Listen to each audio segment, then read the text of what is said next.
Jerusalem was sacked and destroyed by the Romans under the command of Titus in 70 AD. The evangelists Matthew, Mark, and Luke cite the prophecies concerning the destruction of Jerusalem, the destruction of the temple, the desolation of Judea, and the evils that would befall the Jewish nation. The Jewish historian Josephus writes, "Caesar ordered that they should now demolish the entire city and temple, but for all the rest of the wall it was so thoroughly razed to the ground by those that dug it up to the foundation that there was nothing left to make those that came thither believe it had ever been inhabited."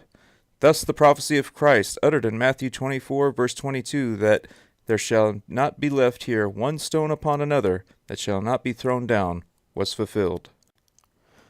Many are of the school that the destruction of Jerusalem and the temple in 70 AD was the recompense of the crucifixion of Jesus Christ some 40 years earlier by the Romans via the Jewish leaders who conspired against Christ and had him arrested and tried.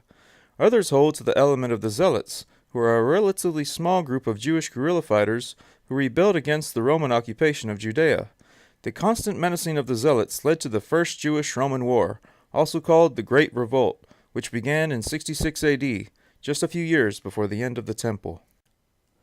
A short time prior to the siege of Jerusalem, Josephus describes certain terrifying prodigies that occurred in the temple. Some of these signs and prodigies Josephus wrote of were the following. There was a strange sword-shaped star which appeared over the city, and a comet which lasted for a year. A bright light appeared around the altar in the sanctuary late one night in the month of Nisan, so bright that it appeared to be daytime. A heifer about to be sacrificed gave birth to a lamb in the temple court itself.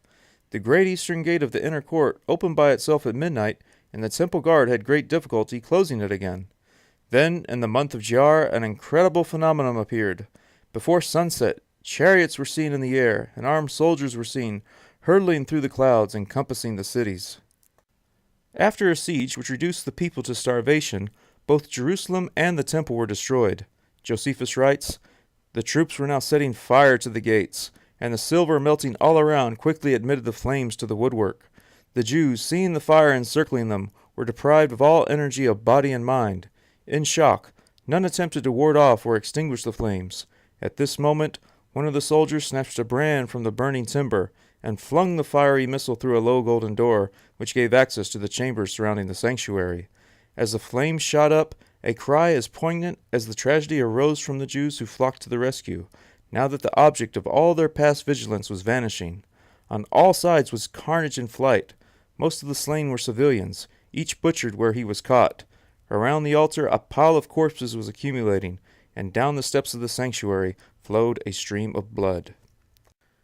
The number of Jews killed during the siege of Jerusalem in 70 AD surpassed 1.1 million approximately, and in the surrounding areas over 250,000 roughly, in all over 1.3 million. The treasures of the temple were taken as spoils to Rome, where they were carried in a triumphal procession. In addition to the vessels of gold that were plundered, a copy of the Jewish law was taken, along with the purple hangings from the temple. Many of the Jews that survived the destruction fled to areas around the Mediterranean and elsewhere. This would echo the exile of the Jews after the destruction of Solomon's temple by the Babylonians over 600 years previously. To this day, the destruction of both the first and second temples are mourned by Jews annually on the 9th of Av, also known as Tisha B'Av. Tisha B'Av is regarded as the saddest day in the Jewish calendar.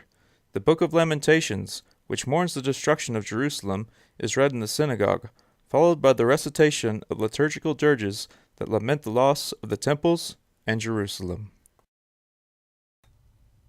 This is the Leap of Faith.